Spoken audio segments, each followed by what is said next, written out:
sur cette question du foncier, comment on rend disponible ou pas du foncier pour les entreprises et les activités économiques? Nous, on pense que le foncier, c'est un des scandales qui existent aujourd'hui sur Bordeaux. Mais enfin, il n'y a pas que Bordeaux, il y a plein de grandes villes qui connaissent à peu près les mêmes mécanismes.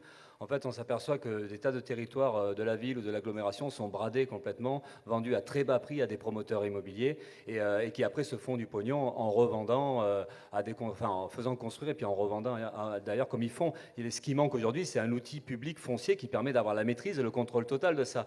Donc là, aujourd'hui, on voit du clientélisme. On voit des affaires qui sont, on le sait tous, il y a des choses scandaleuses qui se passent, il y a des choses pas transparentes, très opaques, dès que ce soit la question du pont Simone Veil, que ce soit la question des bâtiments qui sont en train de construire autour de la caserne, enfin dans l'espace caserne Nîmes, c'est tout ça qui se passe. Alors après, on n'est pas tellement surpris parce que M. Florian lui-même, qui est un ancien de Pichet, qui a bossé pendant 7 ans à Pichet, après on comprend bien les liaisons qu'il peut y avoir entre Pichet, et voilà, et on est vraiment dans des relations de clientélisme, et c'est ça le problème qui nous est posé aussi. Donc nous, comment on fait pour avoir une maîtrise de tout ça? Et donc quand on parle de l'emploi, eh bien c'est ça aussi, c'est incontournable. Si on n'a pas des outils publics entre les mains des municipalités, entre les mains de l'agglomération, s'il n'y a pas un contrôle public total, transparent, si on ne met pas des services publics complètement sous contrôle de la population, eh bien on n'arrivera pas à avoir une politique qui soit sociale, qui soit écologique. Donc il faut avoir entre les mains tous ces outils-là. Donc nous, on pense que fondamentalement, et ça passe, et c'est la question aussi de la création d'emplois, si on développe les services publics, si on développe des régies publiques, que ce soit le transport, les logements,